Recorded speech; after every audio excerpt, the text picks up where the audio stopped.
Unidade 1, Tecnologia, Corpo, Movimento e Linguagem na Era da Informação. Aula 6.1, Conteúdo, Comunicação, Elementos da comunicação. Habilidade, relembrar a importância da comunicação nas relações sociais e reconhecer os elementos da comunicação em textos diversos. Muito bem, turmas, boa tarde a todos, professores, alunos, iniciando mais uma aula de língua portuguesa e a gente vai relembrar aí o assunto que foi estudado na aula de ontem, né, sobre o humanismo, então vamos rever aí um pouco sobre esse assunto.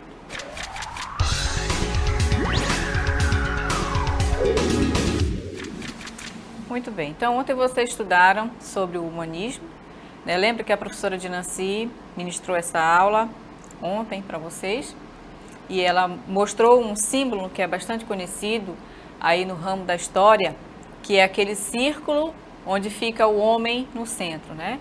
Então o círculo significa o mundo e ao centro dele está o quê? O homem, né? Por isso o humanismo, que vem da palavra humanos, né? De homem. Então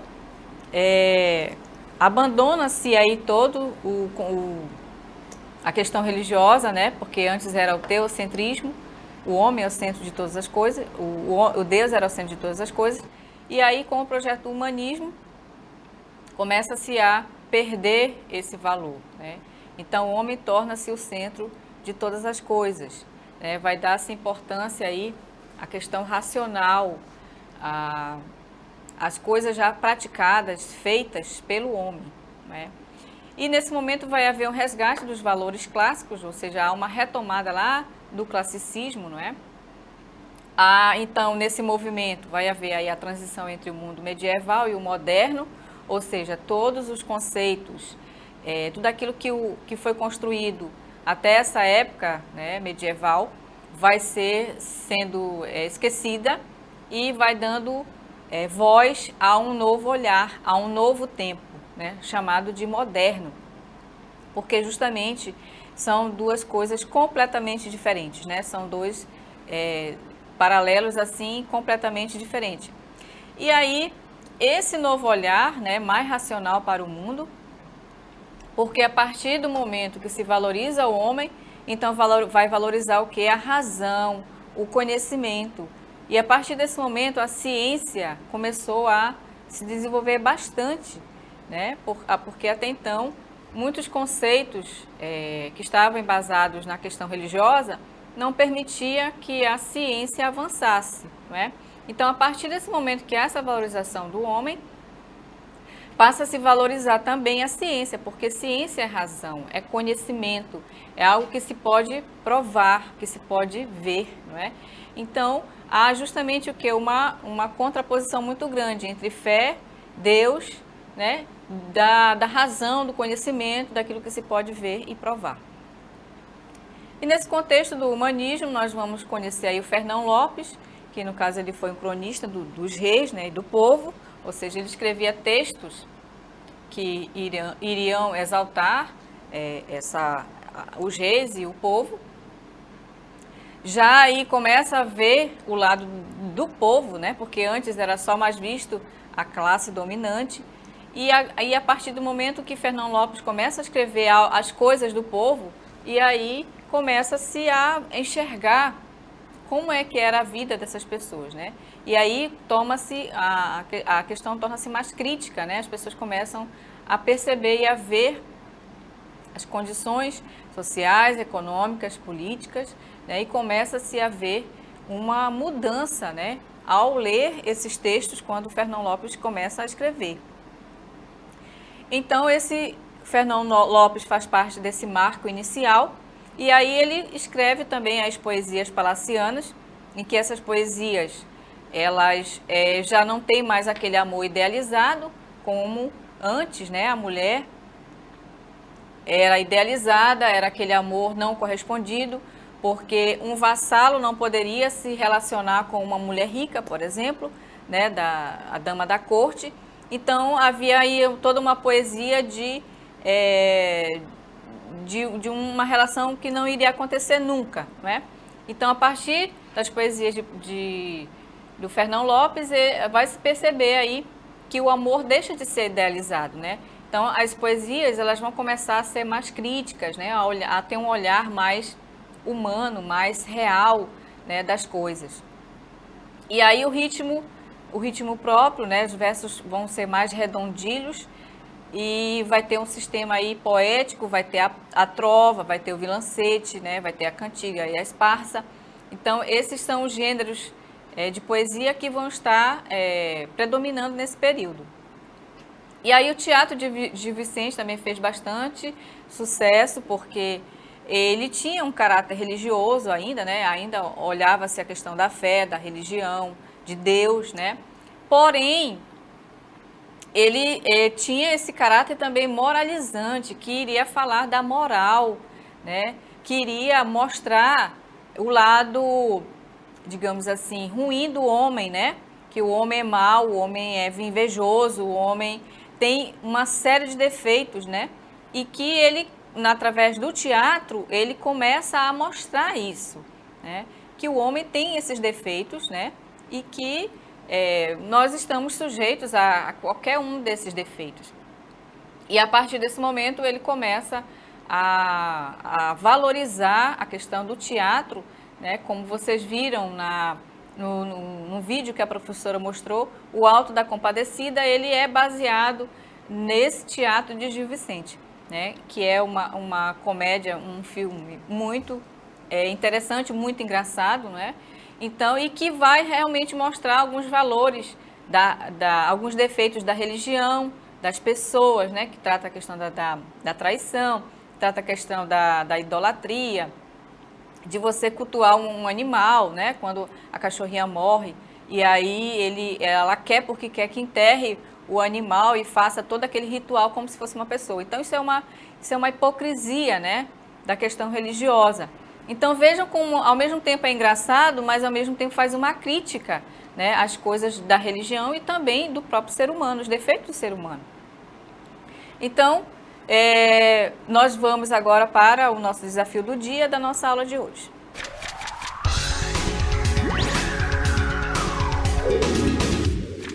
Muito bem, turmas. Então, no nosso desafio, vocês vão prestar atenção no vídeo, tá? E depois eu vou fazer a pergunta a vocês. Vamos lá.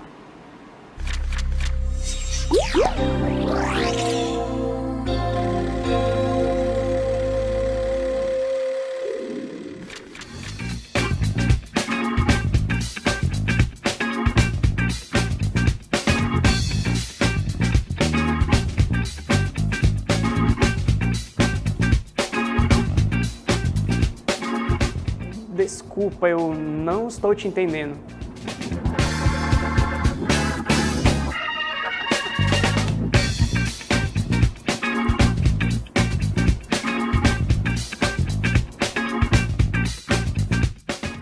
Desculpa, eu continuo sem entender.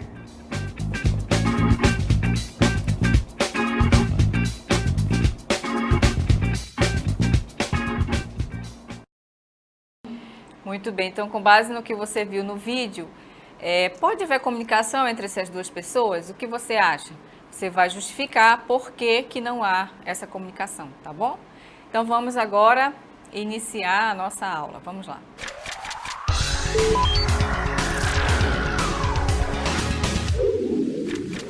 Ok, turmas, hoje nós vamos estudar um pouco sobre a linguagem e a sociedade, como que a linguagem está disposta à sociedade e como é que essa comunicação acontece entre as pessoas, né? Então vamos conhecer alguns elementos e vai falar desse assunto. Então vamos relembrar aí alguns conceitos de linguagem e sociedade, nós já estudamos isso em outras aulas, mas a gente vai falar um pouquinho mais.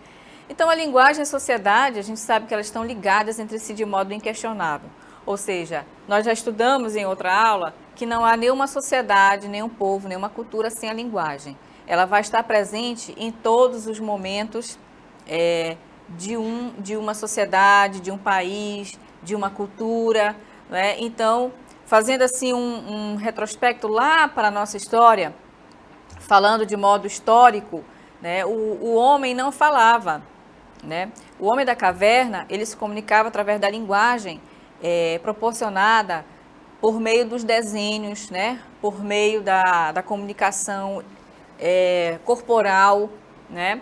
Então, quando a gente vai estudar lá na história, nós vamos conhecer que o homem, ele se comunicava com os outros através de símbolos, né? Através de desenhos.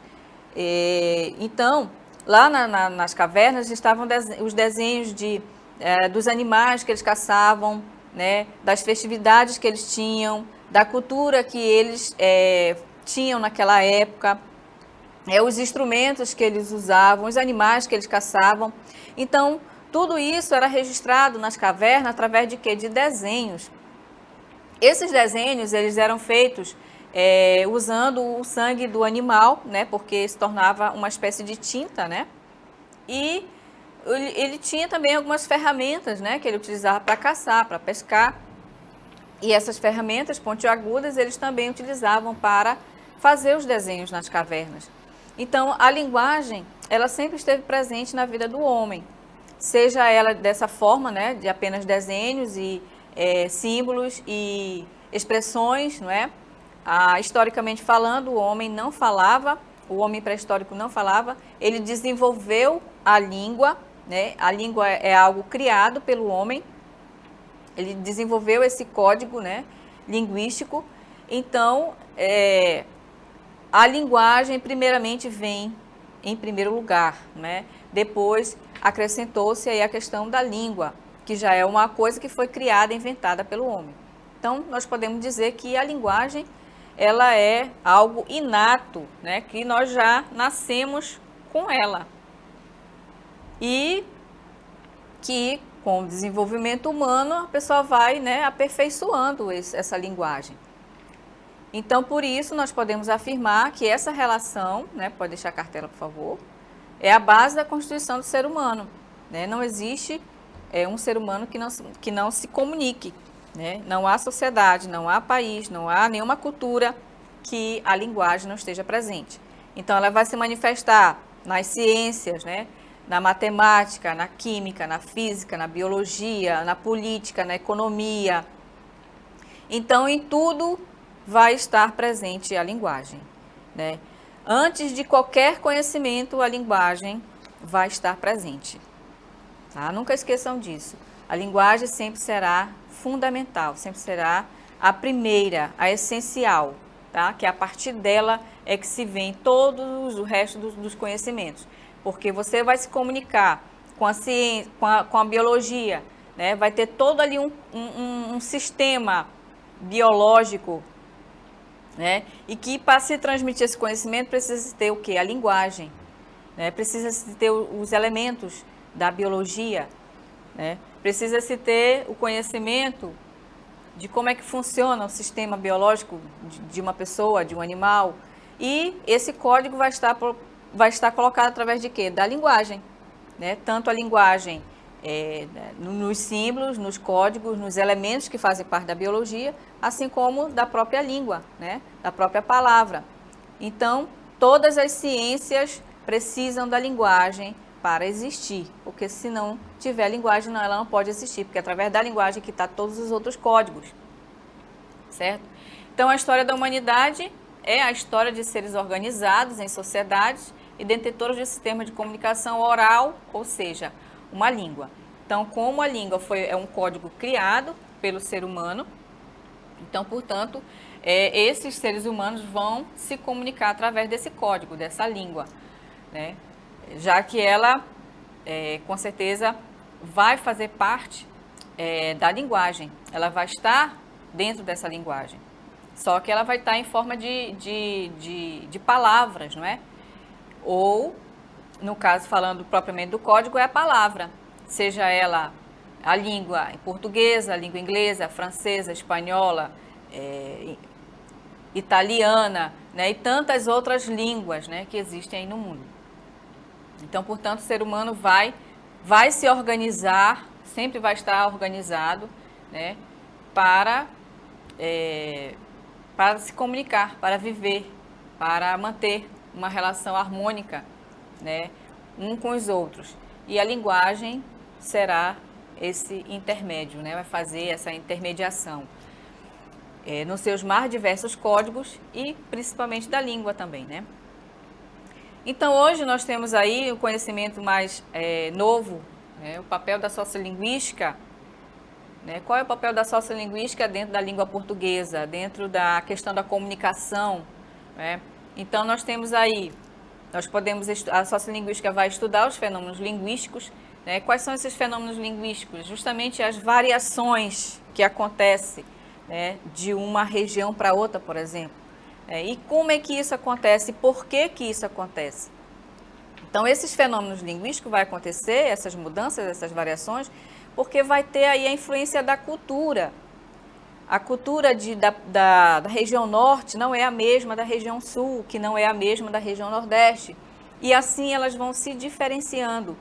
E devido a essas mudanças culturais, né, de povos diferentes e da própria língua, né, haver influência do italiano, do francês, do inglês e de tantas outras línguas que afetaram o nosso código linguístico, né? Então vai haver essa mudança, vai haver essa transformação, vai haver essa variação, né? Por isso que há tanta variedade na fala, tanta variedade no nome das coisas, dos objetos, dos frutos, da comida, né? Então, esses fenômenos vão acontecer em razão desses fatores, né? Da questão da cultura, da questão da própria língua, porque quando você conhece uma língua estrangeira, por exemplo, você vai passar a conhecer a cultura desse povo, você vai passar a conhecer a comida, você vai começar a conhecer o espaço, o lugar, o que aquelas pessoas comem, o que elas gostam, o que elas vivem, né? Então, à medida que você vai tendo a influência de uma determinada língua, né, como é o caso do nosso país, em que o nosso código linguístico ele teve influência de várias outras línguas, existem várias palavras que vêm do italiano, que vêm do francês, que vêm do espanhol, não é? Então, a partir do momento que você vai tendo a influência dessas línguas, vai se mudando também o nosso modo de falar, né? O nosso modo de expressar, de criar palavras, né? De se expressar, de se comunicar através de expressões que nunca ninguém viu, não é? Por quê? Porque a língua ela é viva, ela tem essa dinamicidade de mudança. Você não pode controlar a língua de um povo, você não pode controlar a língua de uma região, não é? Então, essas transformações elas vão estar sendo estudadas aí pela sociolinguística, que vai justamente valorizar esses fenômenos linguísticos, né, dando a importância ao falante, né, para justamente tirar esse preconceito, né, essa questão de você não aceitar a forma como o outro fala, para retirar essa questão que muitas vezes é constrangedor, não é? Você de repente fala e alguém te discrimina por aquilo que você está falando. E a sociolinguística ela vem trazer isso para mostrar que nós temos que aceitar essas mudanças, esses fenômenos, porque fazem parte da nossa cultura, porque fazem parte das influências culturais de outros povos que, no caso da colonização do Brasil, houve uma influência muito grande, né? Então, o nosso país é constituído, a cultura do nosso país é constituída em três povos diferentes, né? O europeu, que é o branco, o negro, que veio da África, e o índio, que no caso já estavam aqui, né? Então, historicamente falando, os índios já estavam aqui e eles já falavam cerca de 1000 línguas. Veja a riqueza da língua indígena, né, que nós tínhamos aqui. Quando o povo europeu chegou ao Brasil, existiam milhares de índios. E essa terra já tinha dono, já tinha várias línguas. Então, com a questão da colonização, o índio ele foi obrigado a não falar mais a língua dele, né? Aqueles que eram capturados, eles não podiam falar a língua deles, eles tinham que falar a língua do português, a língua do europeu, do povo português, da língua portuguesa, né? Então, Assim também os negros, quando eles foram capturados e trazidos para cá, para o Brasil, eles não podiam falar a língua deles, eles não podiam exercer a cultura deles, né? Porque eles eram dominados, eles eram escravos. Então, existem vários filmes que mostram quando o negro começava a falar a língua dele, as negras, que geralmente elas trabalhavam na cozinha, né? Fazendo comida, fazendo os afazeres da casa, eles queimavam a língua da negra, para ela não falar mais a língua dela, porque era extremamente proibido, né, falar a língua africana. Então, a partir de todo esse período da colonização, né, dessa parte ruim da nossa colonização, é que foi se percebendo, né, a mistura das culturas, a mistura das línguas, não é? Então, por isso que o nosso país há uma grande diversidade, né, nessas variações, nessas mudanças de fala, não é? Então, por isso que a nossa língua ela é muito rica nesse aspecto, muito rica mesmo, e nós devemos o quê? Valorizar aquilo que é nosso, né? Aquilo que nos pertence e aceitar a fala do outro, né, essas variações do outro, né, entender que existe toda uma cultura, todo um conhecimento, toda uma influência, né, de outras línguas, de outras culturas, de outros povos, certo? Então vamos ver alguns elementos aí dessa comunicação, né, como é que acontece essa comunicação. Então veja que eu tenho o emissor, que é a pessoa que fala, né? E o receptor, que é o que recebe a mensagem, né? Então, enquanto está havendo essa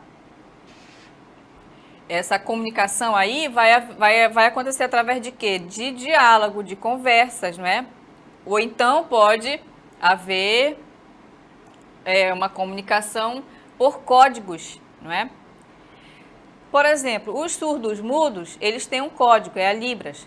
Então, eles vão se comunicar através dos gestos, né? Se eles são surdos, eles vão se entender. Mas, se tiver um que fala e o outro que não fala a Libras, é claro que não vai haver uma comunicação entre eles, né? Por quê? Porque não está havendo uma comunicação. A informação não está chegando no receptor, que é a pessoa com quem se fala, né? Se o emissor usa a Libras e o receptor não, então não vai haver comunicação, porque um não vai entender o que o outro está dizendo, né?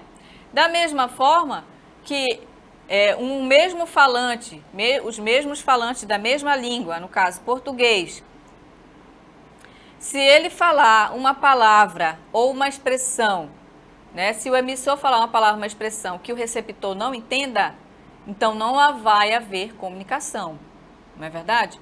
Então, toda vez que houver um empecilho aí, nesse diálogo, nessa conversa, né, nessa comunicação, não vai haver o que? Comunicação, e não vai ter entendimento, né? Então, isso a gente chama de ruído. Por que ruído? Porque não tem as palavras certas não estão sendo ditas para que o receptor entenda, para que ele compreenda o que está sendo falado, o que está sendo comunicado. A informação não está chegando ao receptor. E quando há essa conversa, naturalmente, né, estão conversando lá no diálogo e tal, na conversa, o emissor, o receptor, então vai haver o quê? Um feedback, um retorno, né? Eu estou entendendo, então eu vou começar a responder o que o emissor está falando, né, de acordo com esse canal aí. Nesse canal, ele pode ser um canal a voz, propriamente, né? Pode ser a televisão, né? No caso, a televisão também é o emissor e o receptor é quem está assistindo a televisão, né? Então, se houver, esses são os canais que vão estar aí. Vamos supor que esteja aí embaixo do diálogo, vocês estão vendo aí o diálogo, a palavra diálogo, e tem uma seta, né, que está em direção ao receptor. Então, tudo que tiver aí entre o emissor e o receptor vai ser o quê? O canal, né? Esse canal pode ser um diálogo, né, frente a frente ali, ao vivo, pode ser a televisão a pessoa que está assistindo, pode ser um texto, né? Pode ser um rádio, pode ser o computador, pode ser o celular, não é? Então, todos esses meios podem ser o canal, certo? Então, vamos ver aí os elementos da comunicação, né? A forma de comunicação, ela vai se dividir em emissor, que é a pessoa que fala, né? Que emite a mensagem. O receptor, que recebe essa mensagem. A mensagem é o conjunto de informações que estão sendo transmitidas. Pode ser em forma de palavras, pode ser em forma de código, né? Pode ser em forma de libras e tantos outros códigos de linguagem, né? Que se possa transmitir uma informação. O código, ele é uma combinação de signos, né? Usados na transmissão de informações, como eu acabei de falar para vocês. Eles vão se combinar, esses signos, justamente para que a pessoa que vai receber essa mensagem compreenda. E esse código vai estar em forma de palavras, em forma de símbolos, em forma de imagens, né? E no caso, o receptor vai fazer o quê? A leitura, a compreensão. O canal por onde é transmitida a mensagem, como eu já falei para vocês, que pode ser a própria palavra, pode ser a televisão, pode ser o rádio, pode ser o computador, pode ser o celular. Então, vai ser o canal por onde vai passar esses signos, esse código, essa mensagem. O contexto é a situação em que está sendo transmitida essa mensagem. E o ruído é qualquer perturbação na comunicação, ou seja, qualquer coisa que impeça a comunicação entre o emissor e o receptor. Ok? A sua aula continua no próximo vídeo.